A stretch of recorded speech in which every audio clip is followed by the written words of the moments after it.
Hello and welcome again to Autistic Radio, and thank you for joining us. Thank you also to coldpack.co.uk for sponsoring us. If you use coldpack.co.uk to buy your supplies of cryotherapy for your practice, or if you need a cold pack for yourself, then we benefit here. Thank you to them. But what we're really here for is the 555. Are you in your studio and ready then? Take it away, Harry. Thank you, Jules. Hello, everyone. This is Harry's Facebook for Sunday, the 8th of February 2026. And this is where we discuss the posts that have been shared on Autistic Radio Facebook page.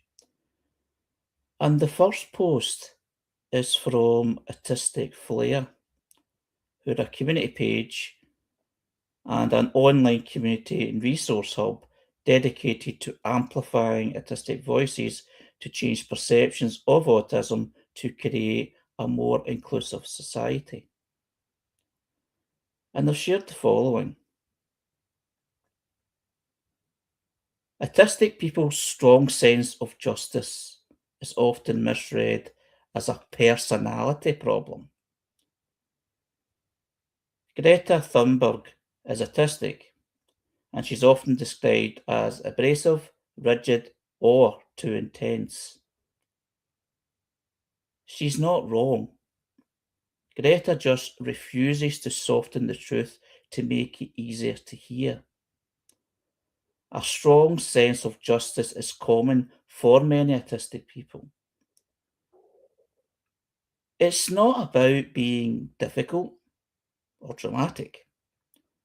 It's about seeing harm clearly and feeling a deep responsibility to name it.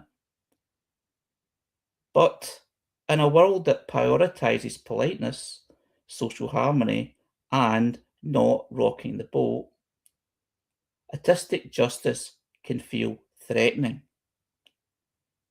Greta doesn't package her message to be more palatable or dilute urgency to protect people's comfort. And that's what people react to. Instead of engaging with what she's saying, critics focus on how she says it. Conviction becomes inflexibility or obsession. Moral clarity becomes a flaw. Greta's story reflects something many autistic people learn early. You're celebrated for your passion, right up till it challenges the status quo. What's your thoughts?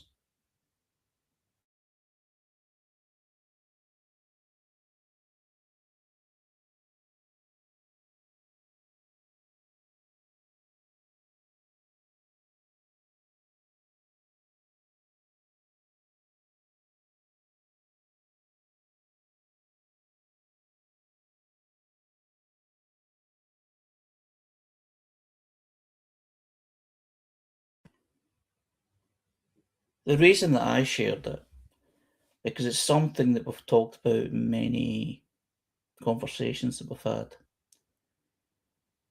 is about the so-called neurotypical rules of life in general, how you behave, how you say things, how you basically do things, and how many autistic people, if not all, are picked on or seen as a nuisance or even worse because of the passion, because of how many autistic people address things like social justice. Because I know in my own experience, I've come across very strong on a lot of things, especially when I was younger. I became quite comfortable at one time in being quite open in my opinions,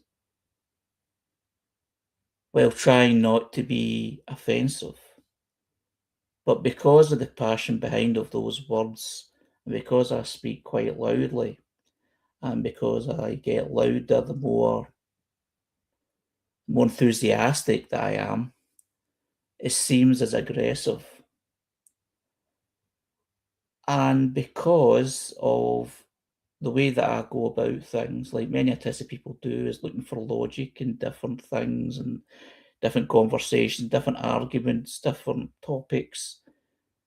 Because the passion comes out and it's quite loud, it comes across as threatening.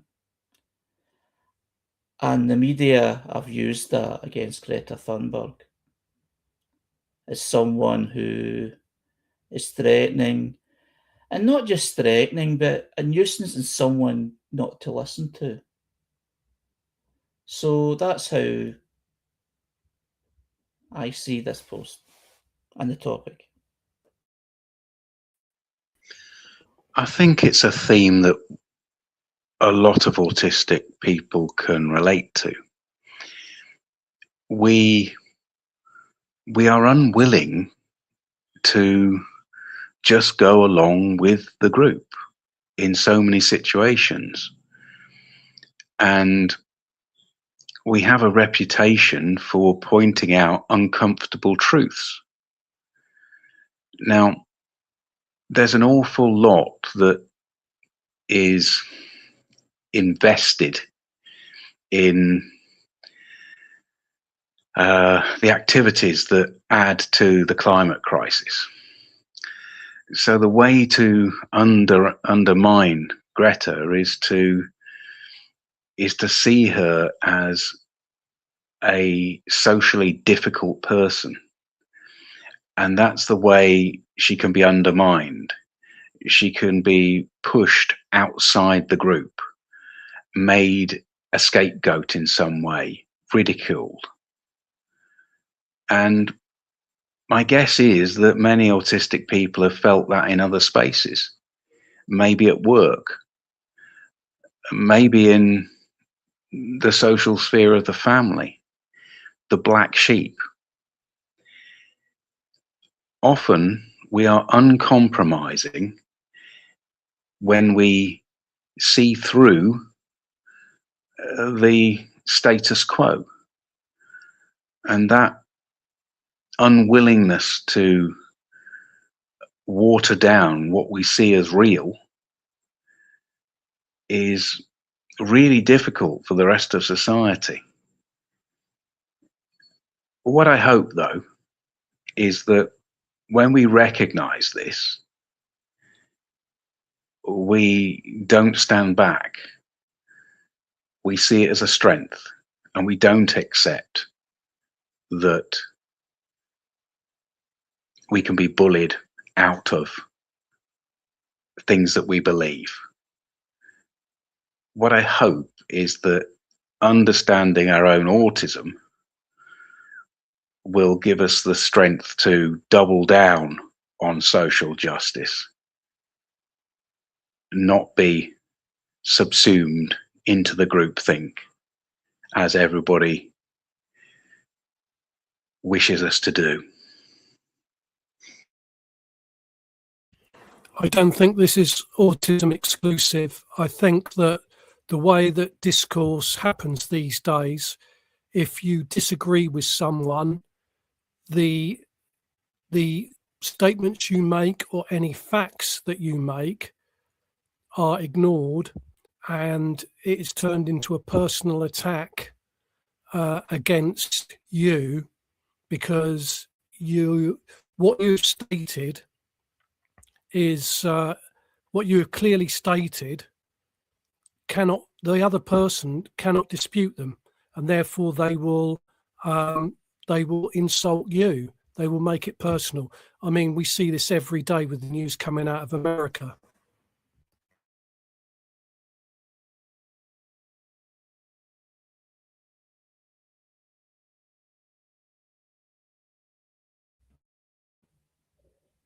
Yeah, absolutely. Robbie shares in the text, it is because it's challenging established cultural beliefs, and it's challenging neurotypical beliefs. But going back to your point, Gia, That's exactly true. And I can imagine that happening to me.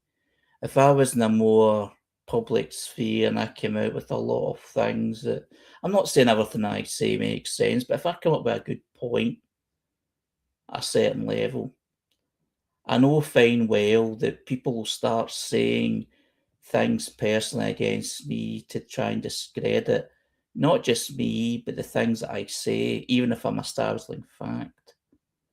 Like if I speak about employment rights, people will say, but you don't work and you've hardly had a job in terms of employment. So what do you know? Although being in that experience doesn't mean that you don't know what you're talking about. And that itself, because of the social hierarchy, is a personal attack because you're meant to be inferior if you're not in employment, which is absolute nonsense. And I'm confident enough to fight back in that, but in many ways it can hit you hard. And I see other things happening, in the media. Facebook, social media is very bad at that. Someone will come on and say something very important, very to the point, kind of social justice, or just say anything, something that's worth sharing.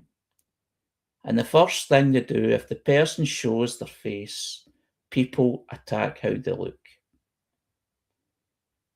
If they've got a different colour of hair for a start, if the way they dress, if they're wearing glasses, and it's just that attack. And as soon as that starts, you see the conversation in the comments, and it just becomes a bun fight of, you can't say that. How dare you say that? And people fight. It becomes a bun fight. It's not relevant to what's been said, but what the person looks like personally. And I find that, I've got to admit, extremely upsetting. Even though I'm on Facebook all the time, it just really angers me why people just go to that level. And I've seen people do that even to people that I don't agree with or I'm not a big fan of in terms of like a politician's policies and things. Somebody goes out and says they're fat, they're ugly, or they don't know what they're talking about because they don't live in that particular part they're talking about. It's just, and you're right, it's not just statistic, but unfortunately, the label autism for some people is an easy target to attack.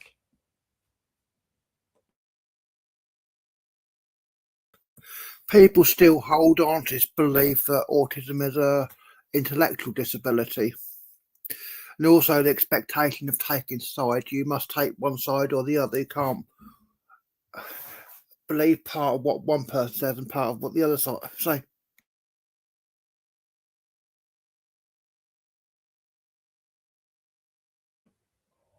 Yeah, it's very true. I've seen criticism of people that have been accused of sitting on the fence. No, you've got to be definitely for this or definitely for that. Like, you've got to be in a tribal kind of situation where you're attacking the other because you don't agree with what they're saying, but you're agreeing with what others are saying. You can't be diplomatic or reasonable. It's quite strange. Although probably not that strange, but it's not nice. It's like with what Greta said. There's some of it I agree with, some of it I don't. But there's expectation you've got to be for everything she says or against everything she says.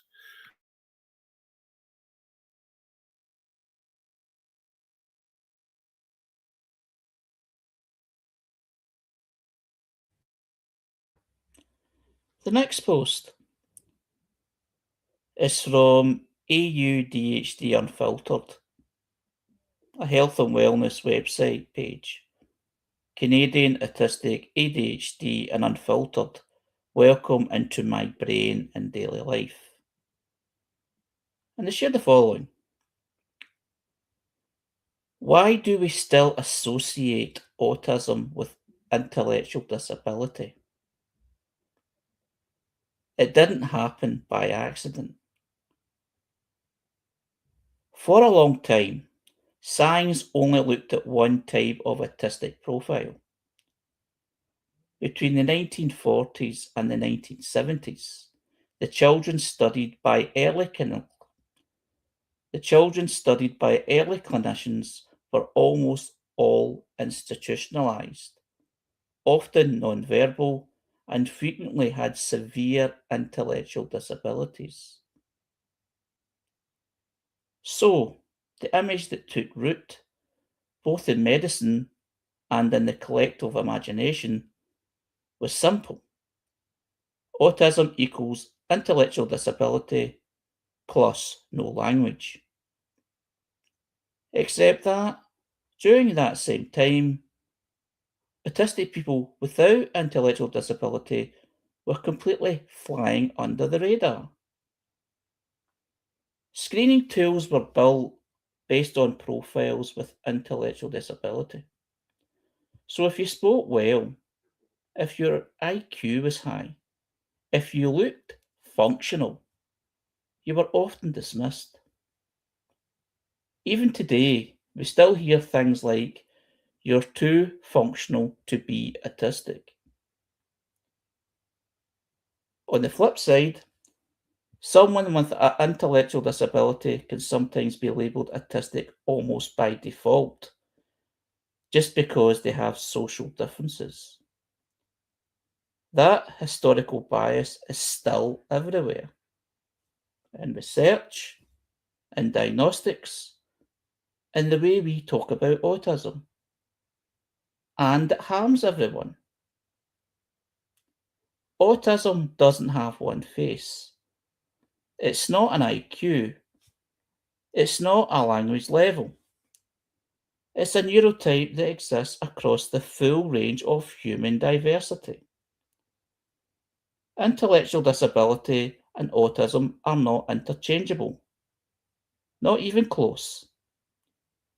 In fact, the more research evolves, the clearer it becomes that the majority of autistic people do not have an intellectual disability. And lumping them together helps no one. What's people's thoughts?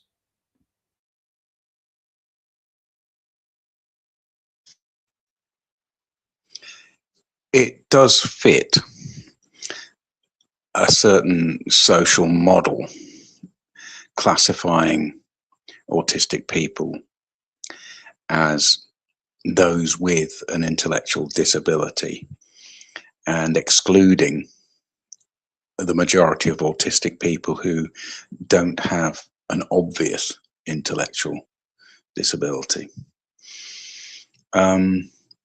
Everything so far has been set up to help those in need, help those classified as in need.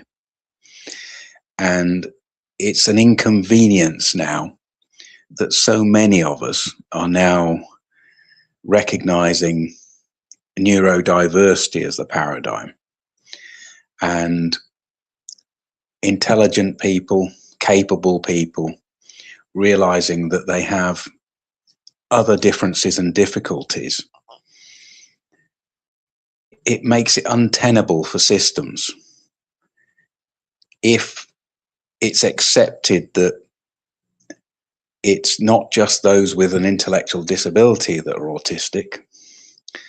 Then they have to reframe all the different ways that supports are put in place. But there's something else in it, I feel. There's something in the autism professions that when you come across them, they want to be in a position of savior. Often it's a nice thought. It's a nice feeling. They want to be people who do good in the world and change the world. And having the framework where autistic people are the disabled, intellectually disabled, if they've been living within that framework, it's really difficult when you come across intelligent, bolshy, thought-provoking people like us. It's a challenge. So it's going to take quite a long time for those people to not just accept the size of autism, but get beyond the lip service that they're putting at the moment to the autism paradigm and accept autistic people as equals in supporting the autistic population. They are financially linked to the idea that we should not be part of the solution. They find that difficult to accept, but the reality is there. Their jobs depend on being able to classify us in this way.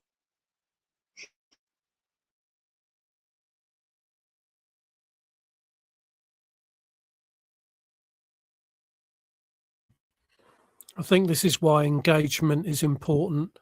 I mean, when I was first diagnosed and I looked at things across the internet and social media, the word Asperger's was used quite a lot, and these days I rarely see it, which I think is a good thing. So it's about engagement and trying to get the message over through forums like this one.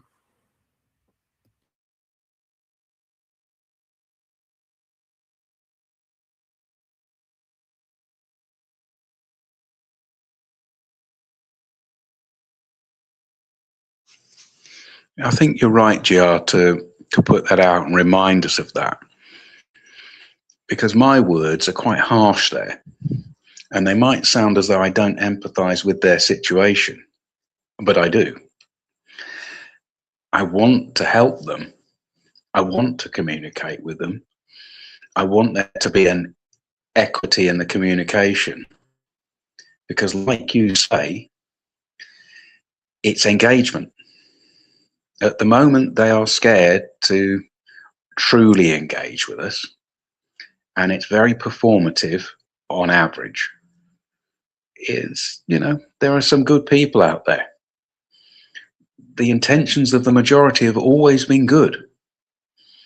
But letting go of their position of power is incredibly difficult for them.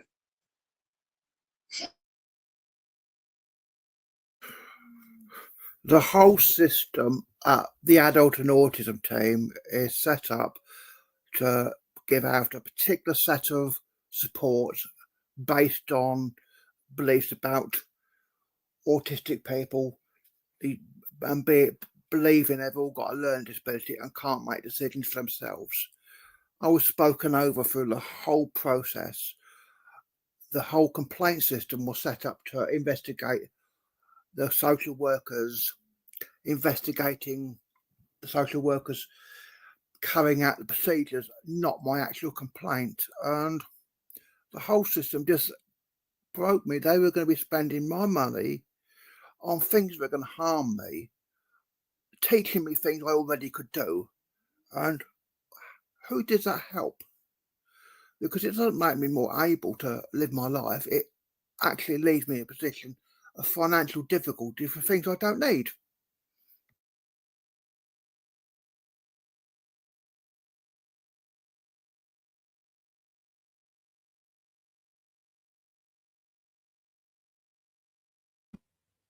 Yeah, speaking over, being spoken. Yes, being spoken over must happen to a lot of autistic people by people who feel in certain positions that they know best, based on what's already been discussed. And at the end of the day, a lot of it is down to power and control. And I'm not saying that completely as a total negative sense, like control and power, like, it's this evil thing. What it is they need this sort of thing so that the ball rolls, things happen, the system happens, and, things are supposed to be like all fair and all that. Things should work out the way they should work out. But all depends on individuals that are in the system and what their perception of what autism is and how they've been trained in it and how they've researched. You know, you see all different things through schooling, as we've talked about many, many times, and things as we talked about in terms of social services, medical services. It just depends on who you're dealing with and how they perceive and what autism is. And this is what the post is all about, is how it can be misunderstood or just kind of not misunderstood, but stereotyped and narrowed down to one particular thing, which sounds so ridiculous when you're saying it. And when you're actually reading it, you know, it just seems so ridiculous that this happens, but it happens. And it happens for all different reasons. And unfortunately, a lot of autistic people will suffer because of that.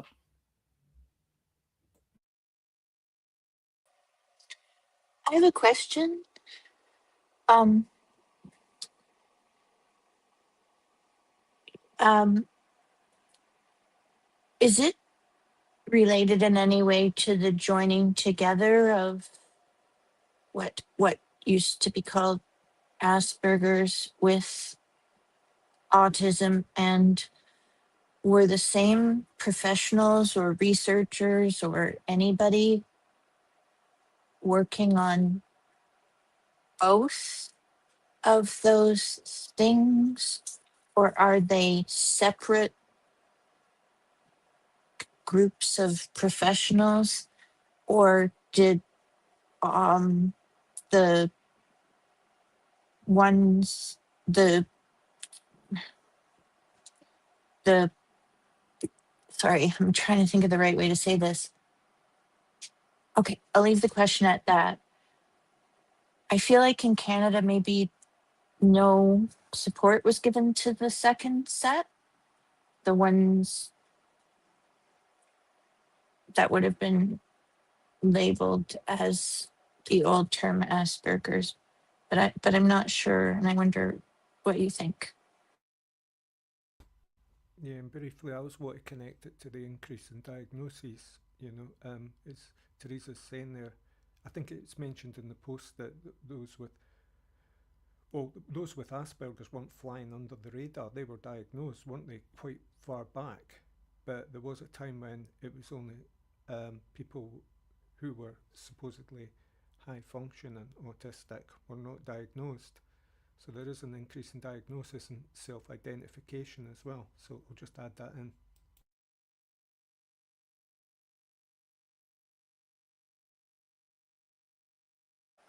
I feel if that was the case, then it's like this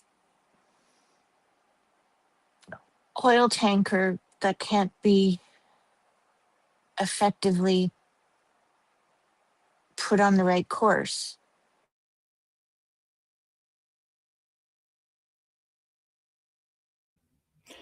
Robbie says in the text, as we know, that Asperger's is no longer a diagnosis, and I think it's replaced with high functioning. Is that what the term is now for, like myself? Because I know I was diagnosed with Asperger's syndrome back in 1998, and I was kind of told that, oh, you've got autism, but you've not got autism. You've got autism, but you're kind of higher. The way they made it sound is like, oh no, you're not that bad.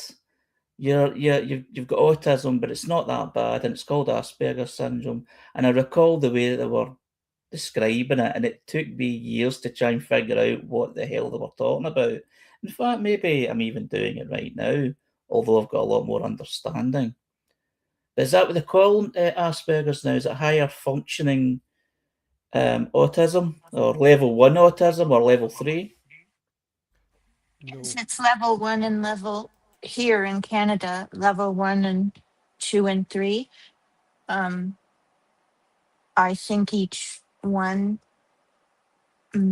has accommodations or levels of support or something, but they're considered to be just sharing a lot in common or on this. They are the same thing, maybe.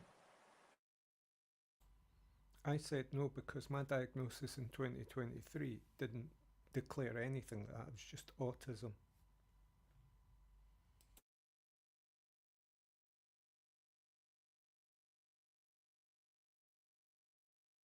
My, I, mine was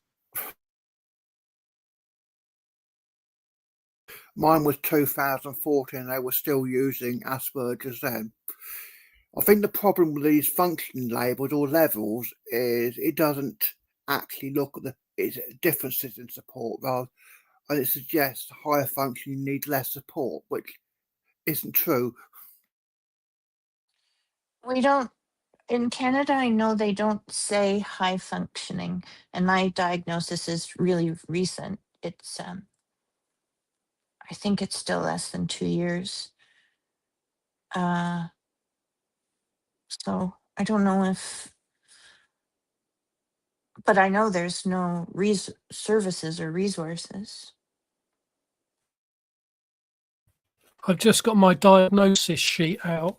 It says it was explained to me our services assess using the DSM-V criteria for autism spectrum disorder that does not include the previous subcategories such as autism or Asperger's syndrome.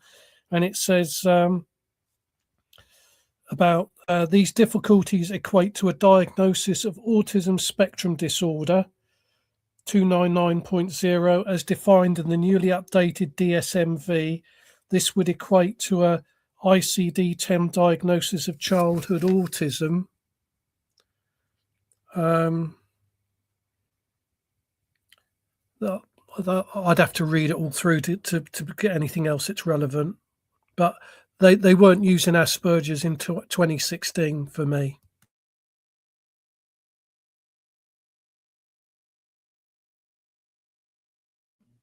It might have depended when the person doing stuff was trained.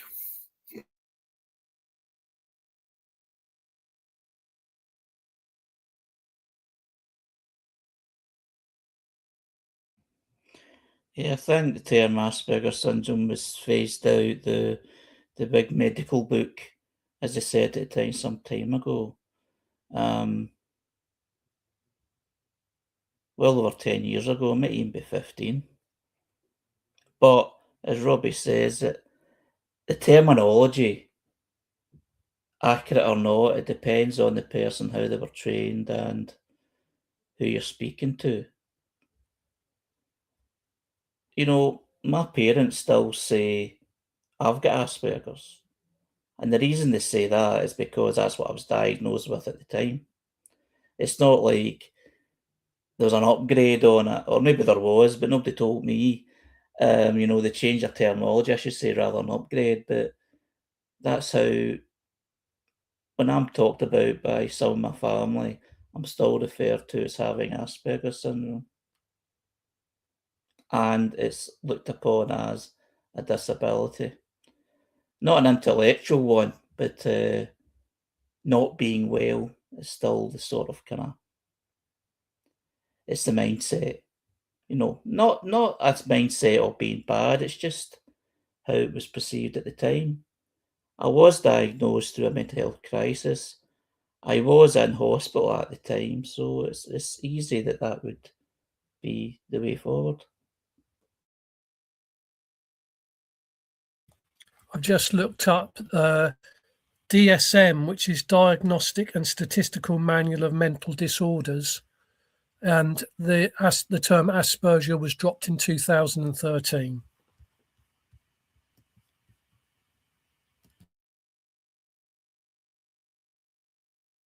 Obviously, the people diagnosing me didn't know because of my diagnosis for 2014.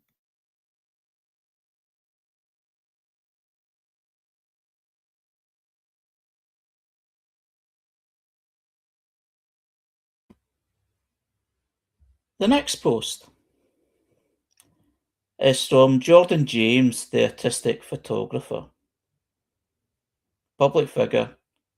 I'm autistic, ADHD, dyslexic, and generally neurodivergent photographer, parent, husband, advocate, ND specialist, author, and host of the Neurodivergent Experience podcast. I'm also a motivational speaker, so please email me for inquiries. And he shared the following. We had the most awesome night out in Auckland. Being neurodivergent, we struggle with large crowds and busy cities. But Auckland was so nice and chill, I didn't feel disabled at all by the overstimulation. We went to a basketball game to watch the New Zealand Breakers, and it was so loud at first I didn't think I'd cope, as I'd forgotten my headphones. I used my fingers to dull the noise, but after a while I was able to acclimatise myself to it and was absolutely fine. I did have to wear sunglasses as the floodlights were so bright, but that's what making reasonable adjustments is. I also got new Jordan 3 trainers and had one of the best burgers ever at 10 p.m. after the game. So this is a post shared from Jordan where he was visiting New Zealand with his family and shared some pictures of his travels. What's your thoughts? My first reaction is this thing about people who are autistic or neurodivergent who really like being kind of normal and neurotypical, who want to go out and enjoy the neurotypical world and all its what's the wee phrase I was going to grab for there and it's gone. Whirs and buzzes, all those noises. And I was in. I just Sorry, have a general positive feeling about it. I don't. I sorry. Who's especially like the speaking? burger late at night. Sorry, people are speaking over each other here. Can Teresa not see who's muted or unmuted? Because we had this issue before. Yes, Teresa, can you hear any of us? Can you hear Ray?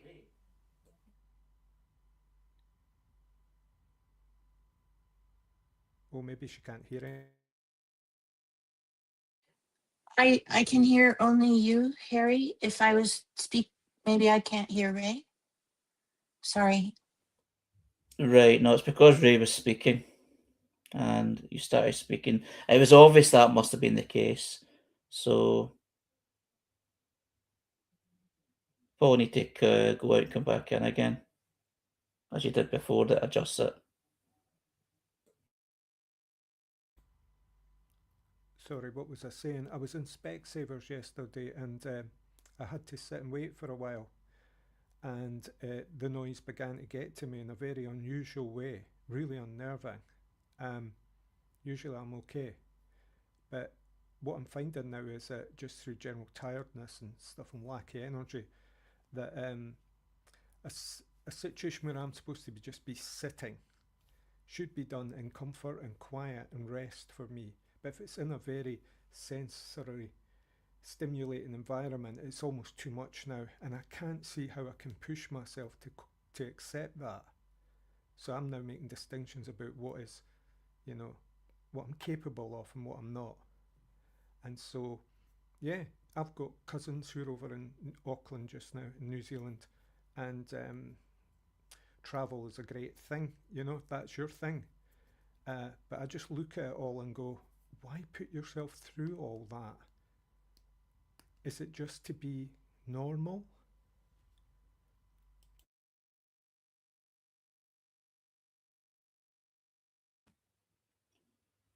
Well, looking at it,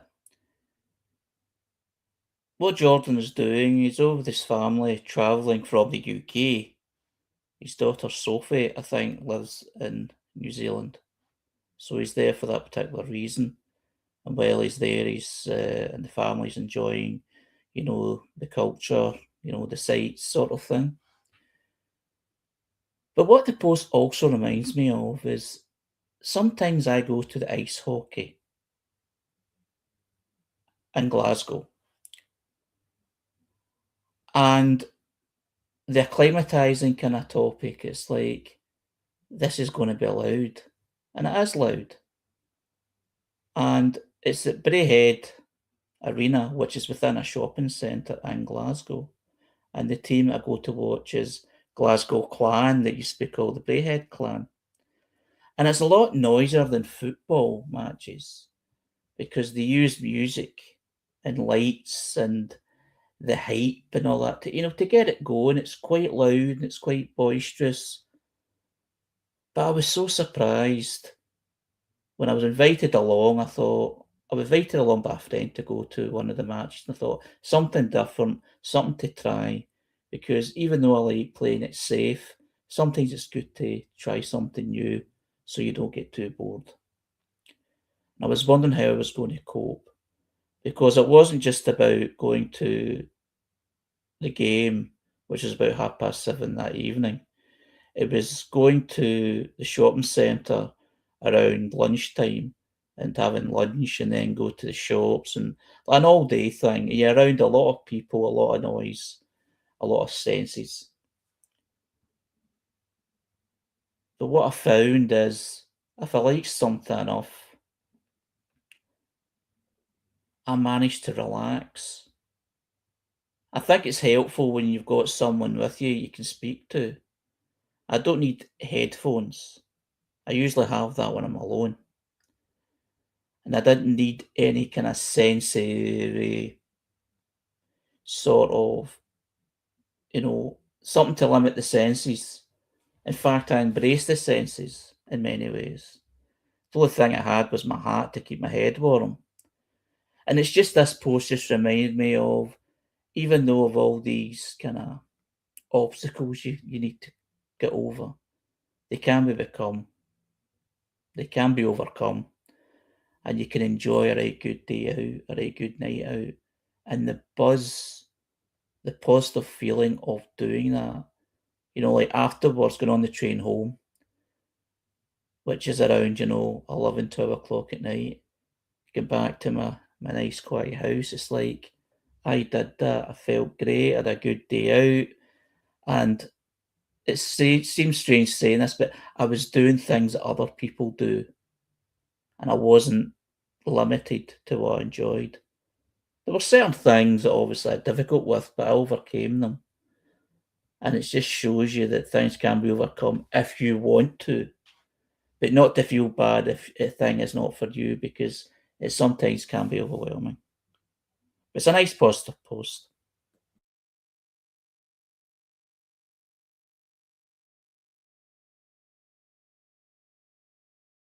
About positive posts, they can make you feel that you're being negative.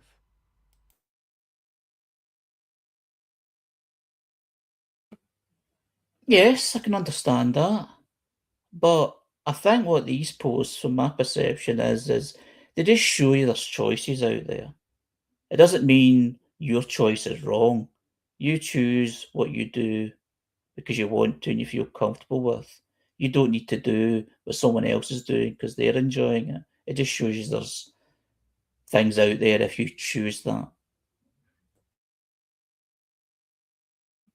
I mean, I've no intention of travelling far to somewhere like New Zealand.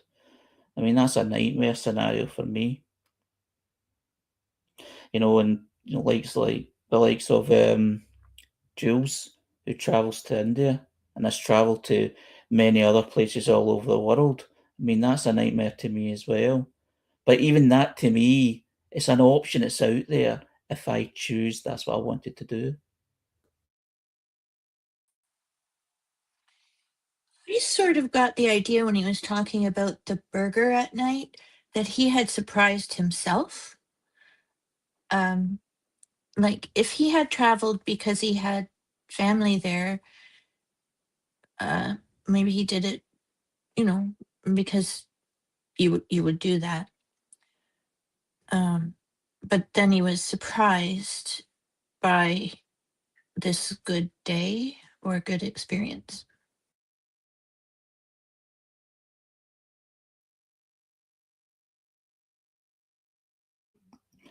I'm just looking what's been said in the text. Autistic social media peer pressure. And Robbie's added using public transport is a nightmare for me. Yeah, I can totally relate to that. What about the social media peer pressure? Do people feel that there's pressure being put on autistic people by other autistic people's experiences and them sharing them? Well, since I posted it, I think that it's very similar to what you get on a lot of social media, where people will post images of their holidays and their clothes and loads of other little personal attractions. And you think like, oh fuck, I'm not living my life. Look at these amazing people. Well, I don't feel like that, but you know, sometimes it creeps up on you. And you would expect, well, would you expect the autistic community not to behave like that? But in a way, they do. They know, they're going like, I've done this, I've done that. They're kind of very similar. And that's why I brought up the phrase normal. You know, this idea of aiming for the neurotypical kind of role or model in life. And for those of us who look for alternatives, it's extremely difficult because there's not a lot out there for us. I think it can exist. I'm thinking about different places on earth have different societal expectations and different age brackets, so different demographics of people were raised differently than we might have been. So ableism might lead to that.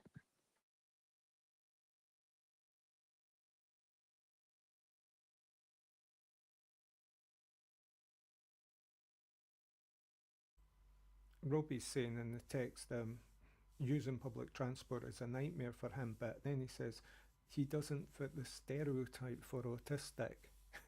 Now, do we have a stereotype for autistic? What do we mean by that? And what does Robbie mean by that? For age or gender, he's added. Yeah, there's these things that are, I think, apart from autism, it's like age and gender are added kind of qualities or criteria for judgment. But yeah, difficult one.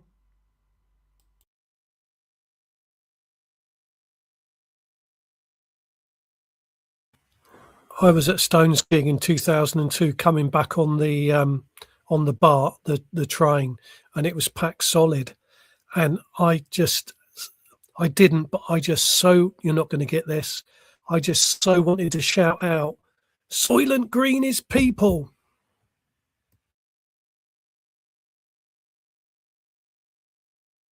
I wouldn't even be able to get on a train on my own. I struggle even with people. I have no skills for getting myself out of trouble if I miss last trains, buses, and it really terrifies me being stranded anywhere. Is that you saying, Gia, that we are like a meat wagon, you know? Or a It was vegetable man? it was just so crowded, and I was just getting into movie riffing, and it just felt. It was just. I mustn't say this out loud, but I just so wanted to. What you're doing there is kind of something Lucy referred to in a couple of things a couple of weeks back, like this idea of dissociating from the situation, like going into some kind of neutral where, you know, you're not that self-conscious, you're not even there. Yeah, that's very true.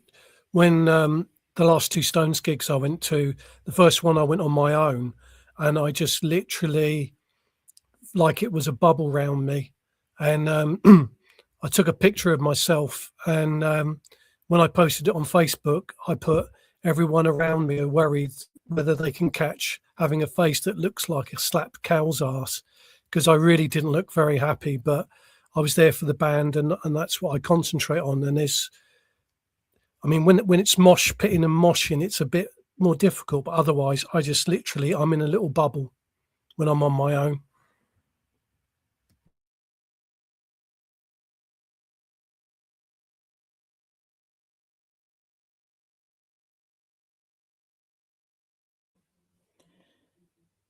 The next post is from Grove, online community for autistic young people.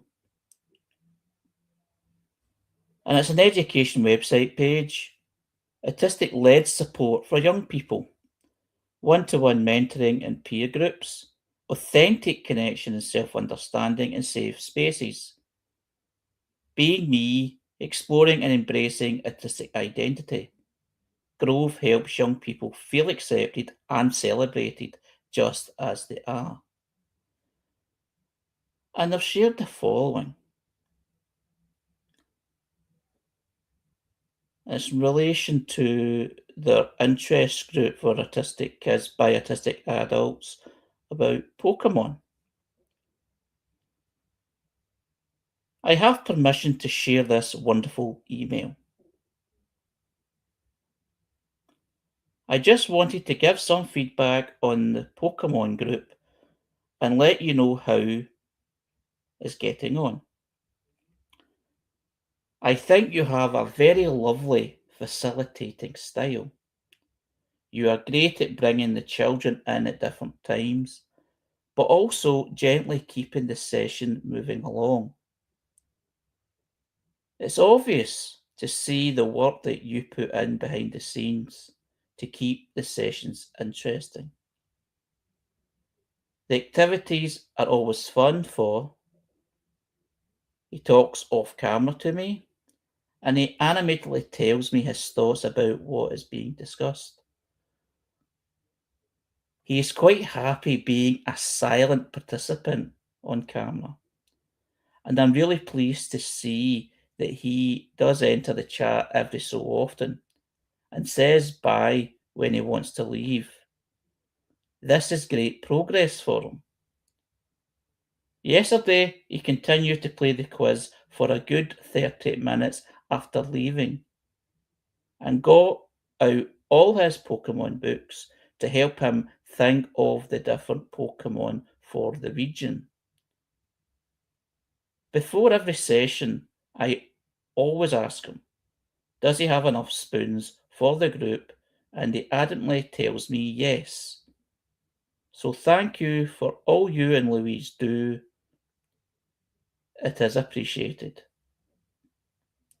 This group is currently full, but we have a waiting list. What's people's thoughts on this?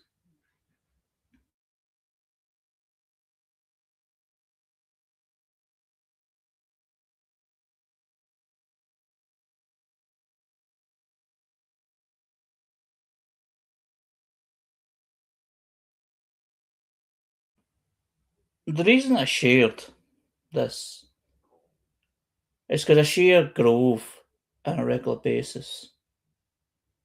And it's great work that they do. They have safe spaces for kind of hobby interest groups. And we all know about the autistic passions, which can be negatively portrayed as obsessions and portrayed negatively anyway. So it's good it can be turned on its head. It's like, you've got an interest, you like Pokemon, here's a Pokemon group. It's a safe space. You won't be judged because that's what the group is, and you don't have to participate by saying something. You can basically do what Autistic Radio does actually in many ways. You can look, you can listen, you can be in the company of, be involved, but don't feel forced to be involved. It's somewhere to belong, it's something to look forward to, and it must be a great thing for so many people. The afterwards feeling, like, that was a good couple of hours, that was a great day, that was a great evening, that was a great morning, and I look forward to doing it again. and having that schedule and routine where it's something to look forward to. And it may be one of many. It's just great work that this organisation does. Well, I was thinking maybe for people like some of us, or me, I'm always so selfish talking about myself, but it would have been nice as a child to have this opportunity because I,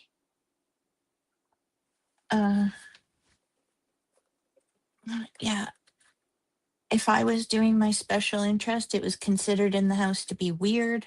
It was history, which is, I don't know, everybody might have a different interest, but I used to go in the attic and do my history stuff. And if I wasn't, I was expected to be like everybody else, hi- high, highly masking, even in the house. So I feel I like this idea.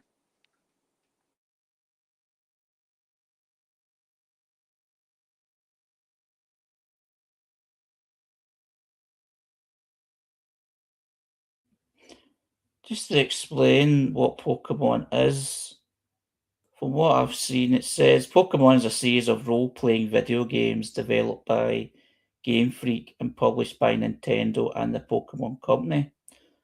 Over the years, a number of spin-off games based on the series have also been developed by multiple companies.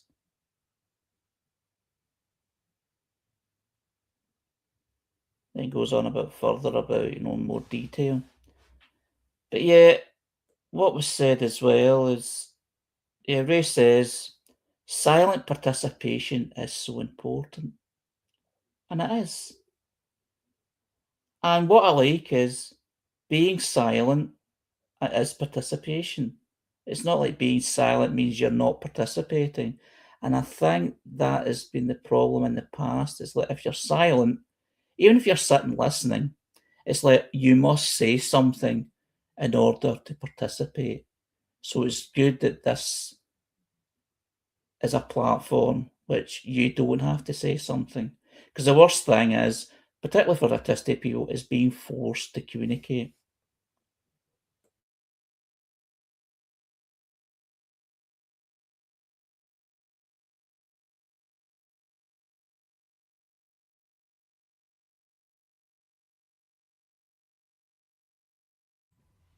The only reason I asked about Pokemon is it was such a huge phenomenon, you can't be unaware of it, a social phenomenon, cultural phenomenon. And I know nothing about it, I don't understand any of it. Like, what is it for? What does it do? What's the aim? What's the goal? Are these even questions? It's an anime thing, wasn't it? Originally, it was a cartoon, and then it was, or was it? It was either trade cards, collecting cards, and then a cartoon, or the other way around. And then it became there was a phone app, and you went around, and when you used your phone camera, the app would put hidden Pokemons that you had to find. So it wasn't a sit down at a table and cards and or watch TV. It was out walking around and trying to find things. That's when I get suspicious that it's a bit of social manipulation. I've always been resistant to being told what to do. But you can see how it might be, to be fair to it, one of these involvement things where you feel you want to participate and be co-creative in something that you enjoy. And so, and with the modern technology as well, is that other aspect, which is very strange for a guy from my generation. Well, maybe we played things, we traded cards, but again, I found all that a bit normal.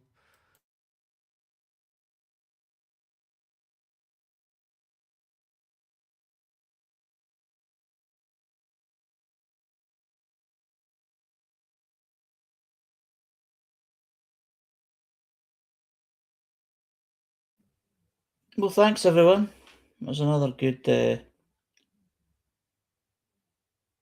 Thanks everyone. This is what's wrong with me tonight. Thanks everyone. It was a good conversation as always.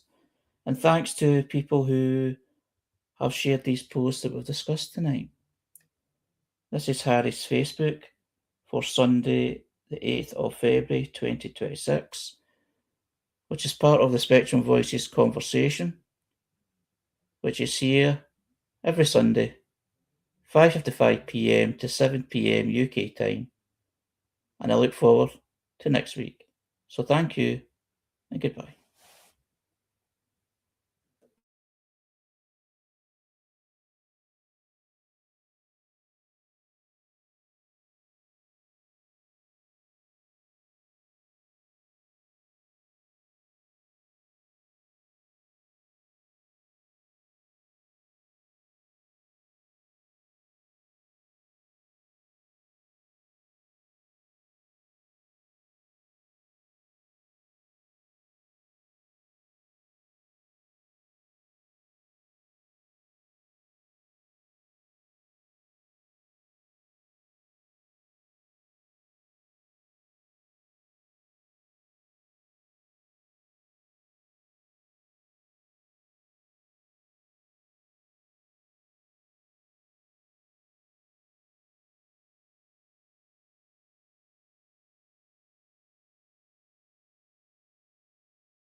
According to the internet, there's a stop recording button in the top right-hand corner.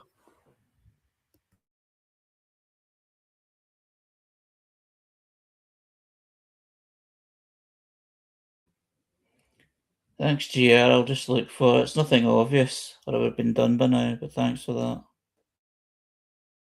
mean, I've done this before. It's just been a while since I've done it, so yeah. Hold on.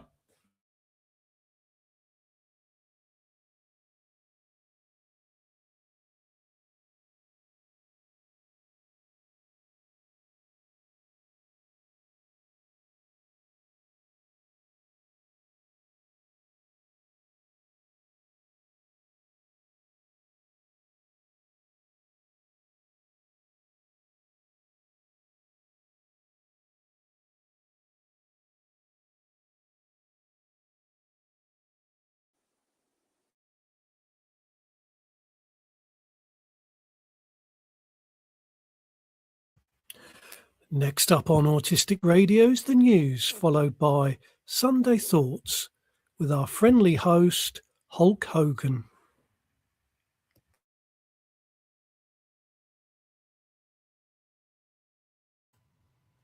And then Stars on Sunday with Jess Yates.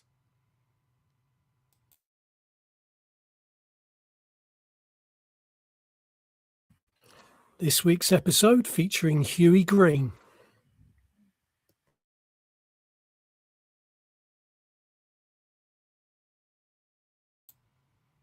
At 9 o'clock, get ready for Tales of the Unexpected.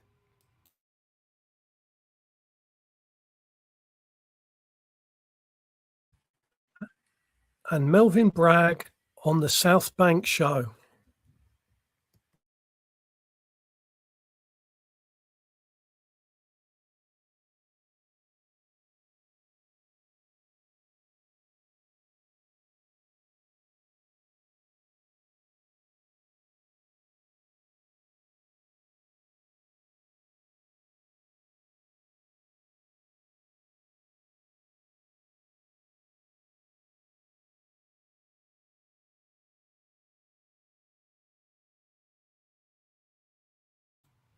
Do we have a problem here with Joe's mobile not having completed its upload?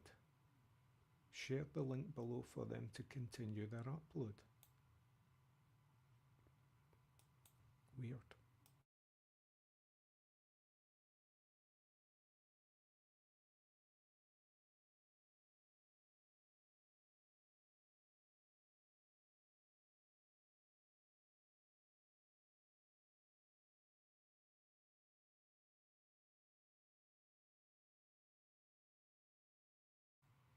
We're trapped. It's a locked room mystery.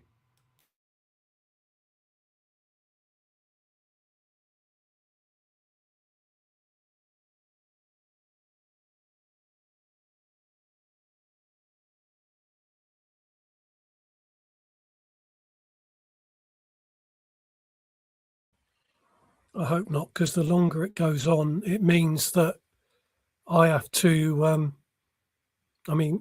I can't leave this laptop on all night to upload.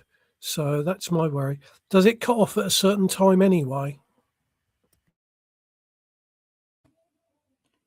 I've no idea. I'm just trying to turn this thing off right now. Because the last thing I want is to lose this recording, lose this, the podcast that we've done, because it was a lot of great stuff discussed. Yeah, I understand that. There's nothing obvious to tell me where to stop the recording. That's really frustrating. I just want to see what it actually is. And when I go to help, it doesn't actually help. Typical.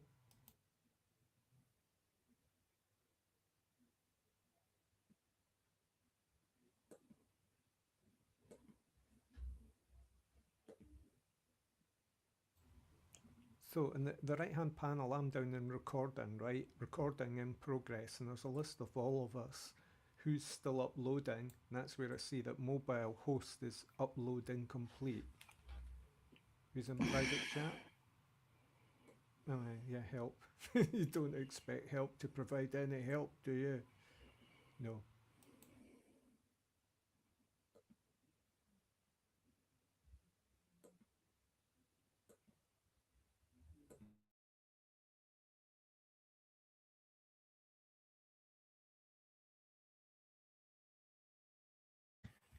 I can't post the link, but from what I see, there's a thing called StreamYard Help Center, and but it shows there's this enormous.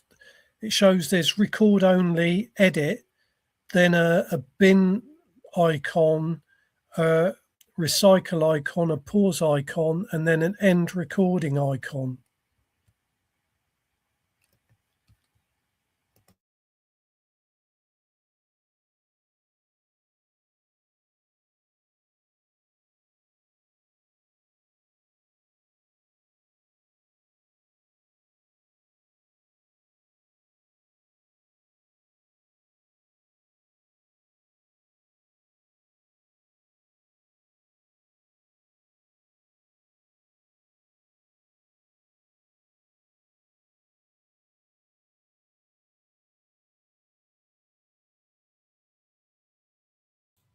Can someone email Jules?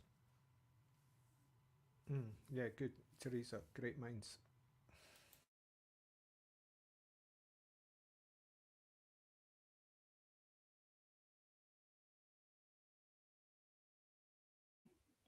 Jules is away to the airport.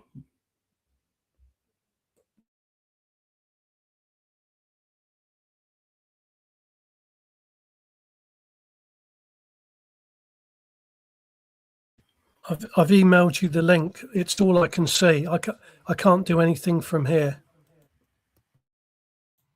Harry, do you think he won't respond to the email then, or can't?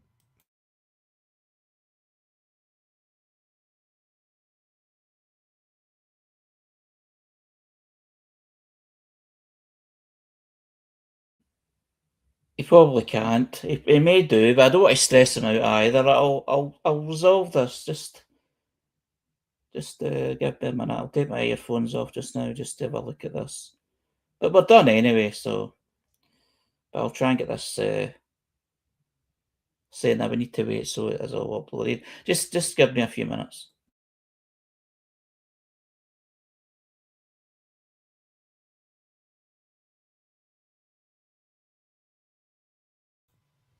You said you sent a link, GR. Where to? An email?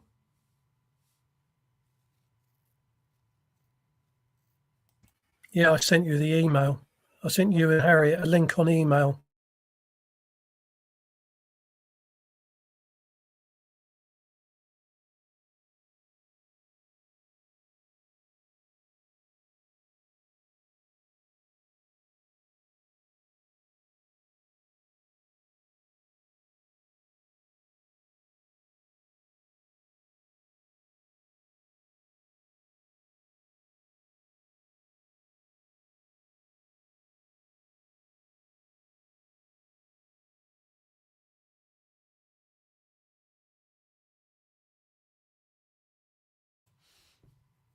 If I could insert images into the chat, I would show you my screen.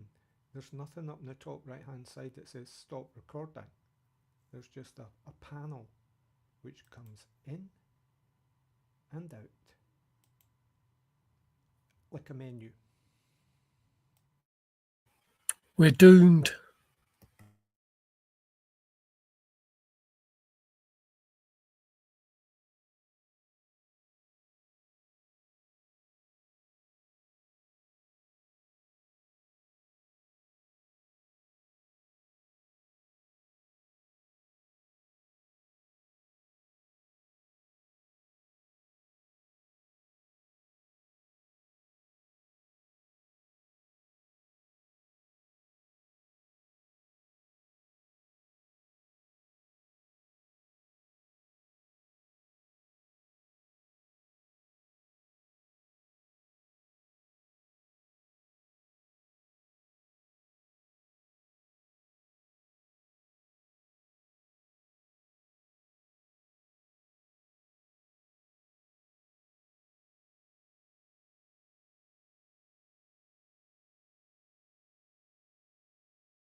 Yeah, I think according to the help, there's supposed to be like a kind of play set of controls, you know, with pause and stop and play. And I've not got that on my screen, so obviously I'm not part of that kind of thing. I wonder if it's better on the phone.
Bloody hell.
I can't seem to log in studio level with my phone.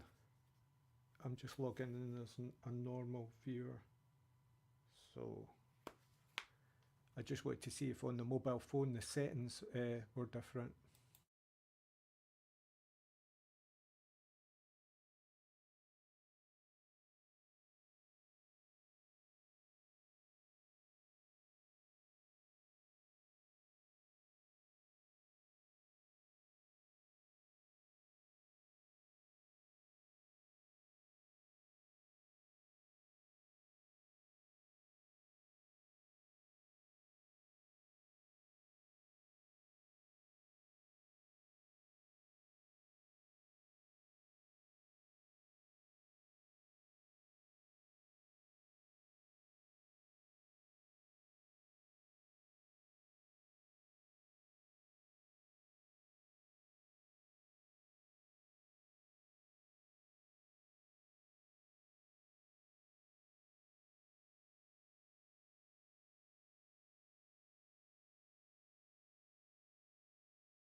There's a thing in settings where you can set a hotkey for end recording, right? And I set it and it won't work.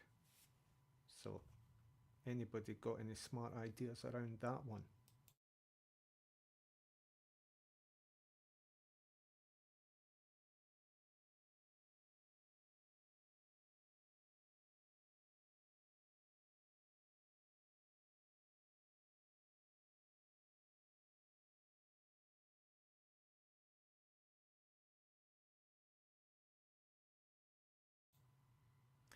I guess, Harry, we're just going to have to lose our recordings.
Having watched that StreamYard video, we are not in a recording studio, I don't think.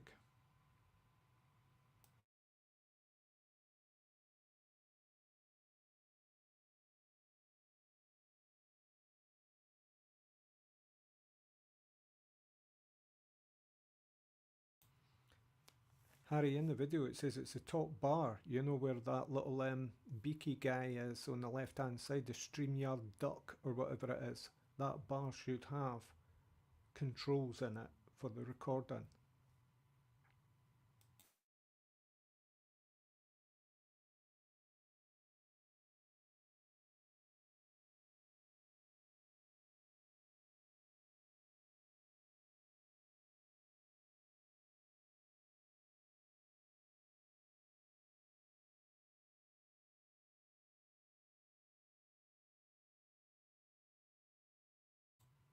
It seems only Jules can start or end recordings.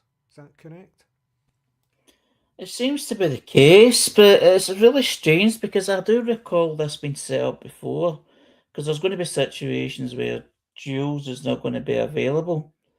So You've never started one yourself, Harry, no? I've never started one, but I have ended a few, I'm sure I have. But we have used Sure? different software. Aye, are you sure you've ended them? Well, not completely sure, but I must have done. Although, yeah, I must have done. But it's been a while. I've texted Jules to let him know about it. I forgot I had his mobile. I don't Yeah, know how busy he is. yeah, imagine him having a lot on, you know, it was the same with the thing on Otscape yesterday morning. He'd set it all up technologically and then it just didn't work. So there's possibly a bit of either overthink or forgetfulness going on there, that he possibly is the editor who has control over recordings and we don't. Yeah, but surely you can just just end recording if I'm the host. Because any other time I've done host of anything else, the the power, so to speak, the control is handed over to you.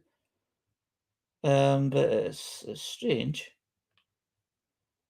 It's beginning to annoy me now. I just want to finish. I was actually wanting to have a wee chat, but we're live. Nobody's listening to us, but we're live. Well, I suppose we could edit out everything that went after the 555. Well, yeah, that'll definitely happen, but it's don't want it to be too long because it's not me edits all this. Jules actually gives me like 45 minutes, so he obviously cuts a lot out. But silence is actually cut out, and there was a lot of silence, so should be okay.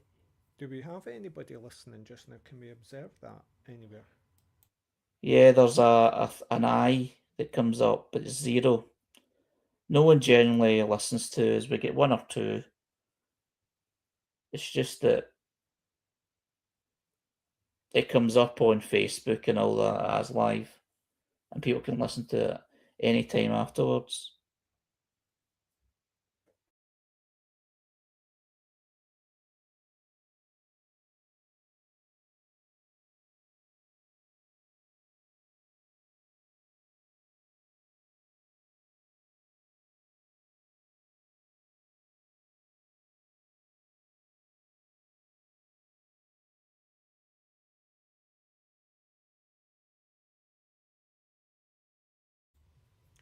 We'll never upload our recordings if it doesn't cease, Harry.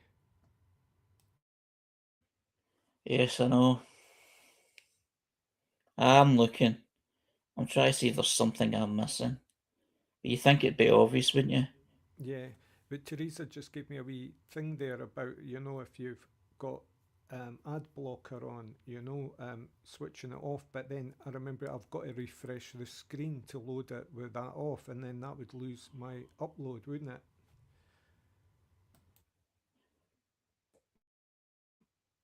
No, what it does is it pauses it. If you come back in, it'll continue. So I'll do a quick refresh and see if this Yeah. gives me the controls. I don't think we've got the controls, have we? It's looking unlikely, but it seems kind of odd why it continue to broadcast if no one has the controls to stop the broadcast.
Now the ad blocker solution doesn't work.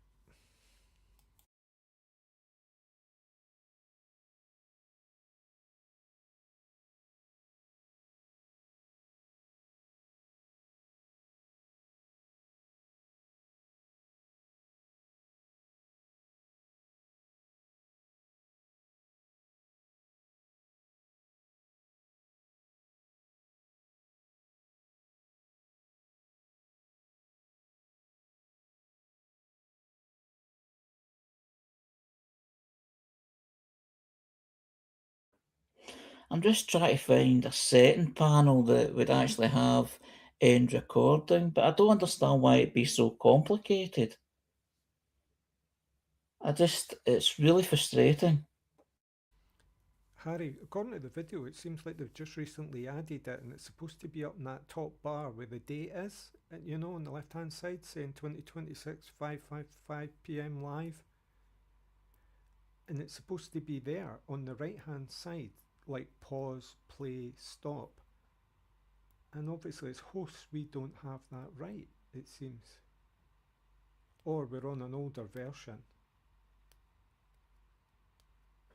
I think the best thing to do is everybody to leave at the moment. Then I'll come in. Oh, I don't know. It won't be a loss if we come back. It doesn't need to be tonight, it can be tomorrow. But Yeah, we only really discussed really 4 major posts. I mean, it was good chats, but are we going to just give up on tonight's broadcast then? well, I don't want. I'll give it a bit longer. I'm trying to be careful not to make any rash decisions, I suppose. But it doesn't seem to be anything obvious to. I don't want to phone Jules No, and don't wind do him that. up. I don't want. He could be in the middle of the airport. I'm sure he's doing something with his wife. He's picking her up at the airport or taking her to the airport. He's doing something like that. He's probably driving or he's travelling and he's dealing with something else. He was probably hoping that handing over to me, he wouldn't need to deal with anything. So the last thing I want to do is phone him because it'd wind him up. Yeah, he probably needs his laptop and he's probably not got that plugged in or anything. It's just working on No, phone, which might not be accessible. I'm wondering if I've got a studio on one of the laptop he sent me, but I don't think it has those privileges. I'll open it up and see. I don't think it will. I think he's only wanted it to just be me and him at the moment. But no harm in checking, I suppose.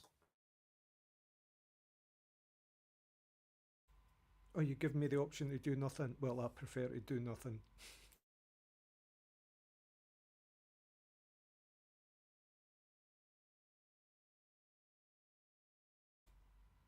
So, how's everyone doing? I'm going to pop off for a wee 5 minute sort of break.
You still can't hear Teresa.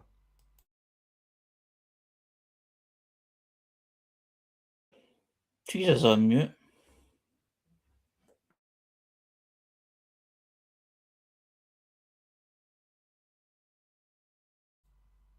She was saying she can't hear anybody in the text. Harry, did you see that link I sent you about the autistic sway? When did you send it? This morning, really. It's be on your Harry's page.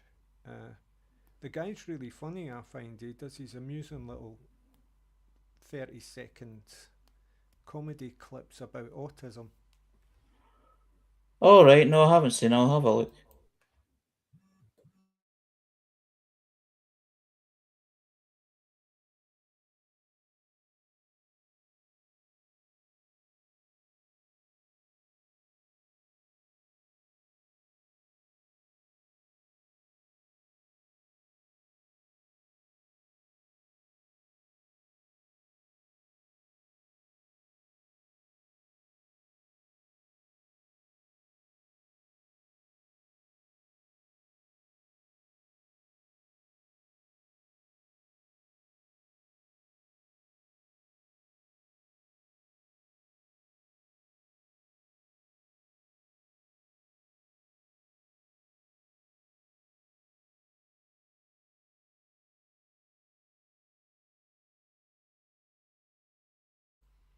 Hello, Teresa. Test, test, test.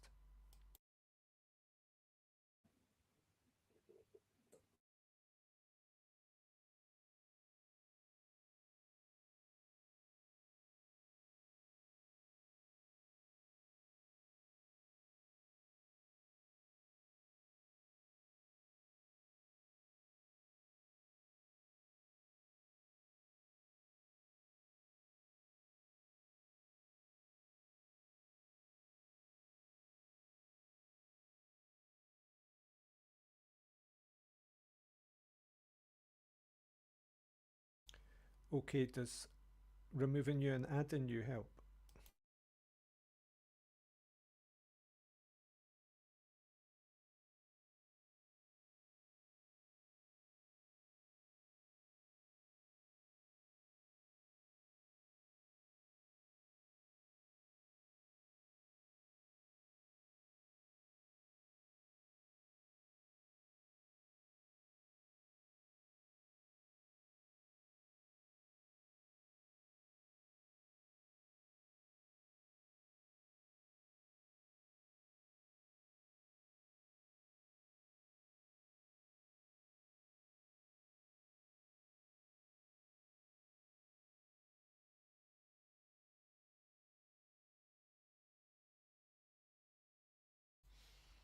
Robbie's being incredibly patient here.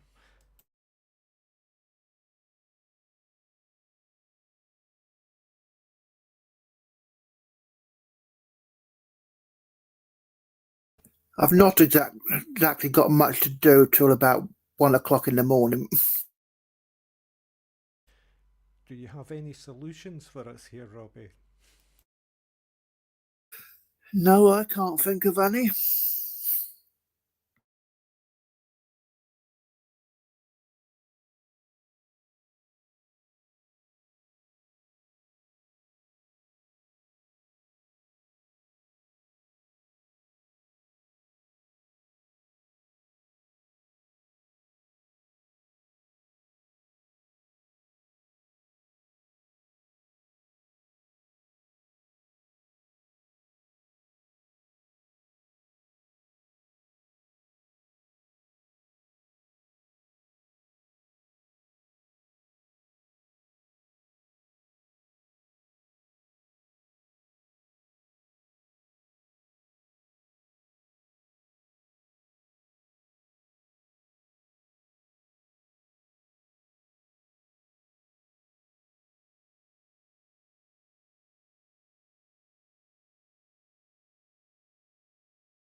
I can only assume I don't have the settings that I'm supposed to have because I've looked at all these different videos telling me how to do things, but it's showing me stuff that I don't have. Like that bar up the top, yeah, with the controls. It's not there. No. But I recall having it before. That's why Jules has been confident enough to leave me with it. So he obviously thinks I've got it.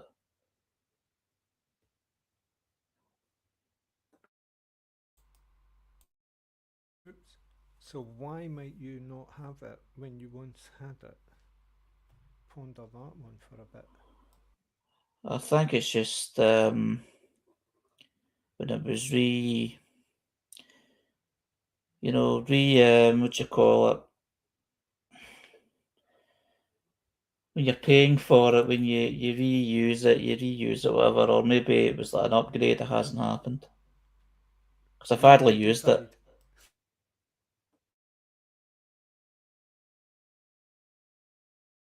Have you used it since all the changes of rooms and a new deal dump? Sorry, Robbie?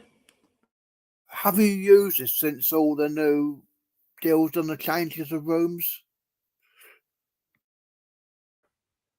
No, I mean, for the last while, Jules has been here, so I haven't had to do anything. And that's what's so frustrating because I want him to be assured if he doesn't hear that it'd be sorted. But if I don't have the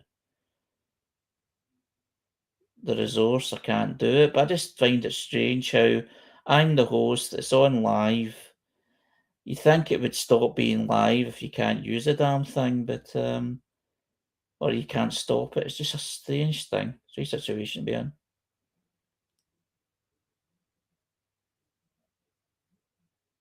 Perhaps the old settings have been carried across and that's why you haven't got the same control. Yeah, possibly. I'll look one more time to see if I've missed something, but I don't think so. It all looks pretty obvious to me here. It just seems basic setting. I mean, it goes to like settings. It's all the settings it gives me is just for my camera or sound, nothing else. Although I do have control of who's in the room and who's not. So you think if I have that, I could actually stop the recording. It's very strange. Sometimes they do updates and muck things up.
I can't find it. It's given me every single option. It's even given me recording in progress, but it won't give me the actual button to stop it. Although it did give me option to stop it on Facebook, but it'll still be live on LinkedIn and on YouTube. So I think the best thing to do is just follow us to Can leave. anyone hear me? Yeah, I can hear you, Teresa, but you obviously couldn't hear us.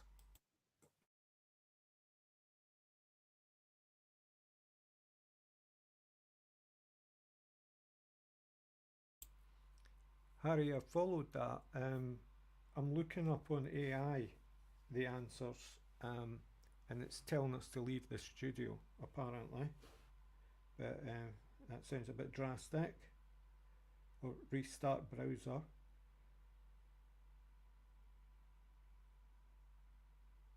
So, and it's obvious, it's apparently related to the fact that who set up the recording in the first place. And that's Jules, probably. Right.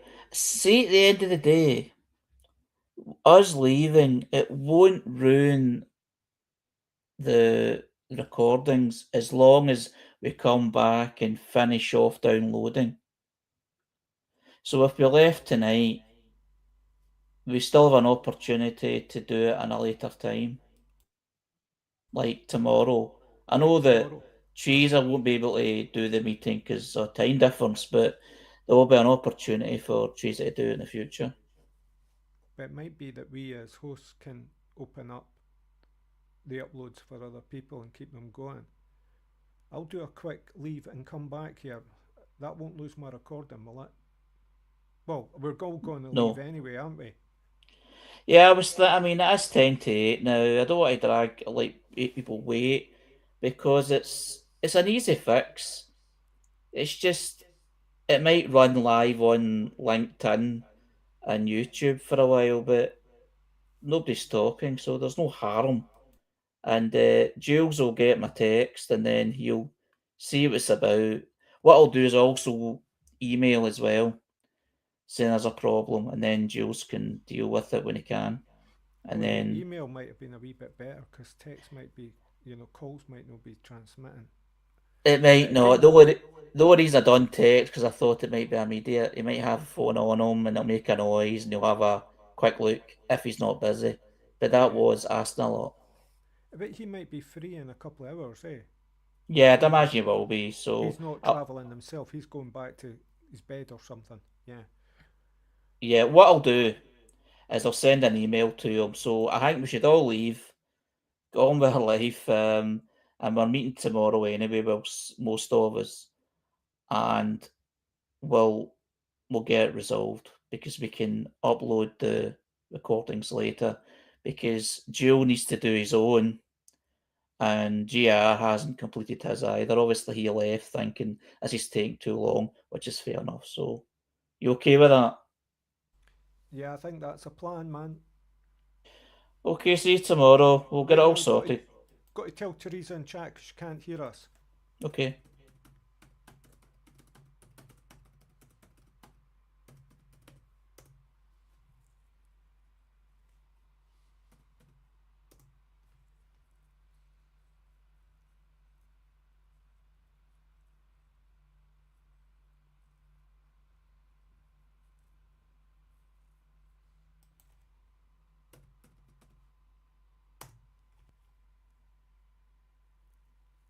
Right, I think we'll all go now, Harry and Robbie. Yeah, we'll all go now. Sorry for the wait.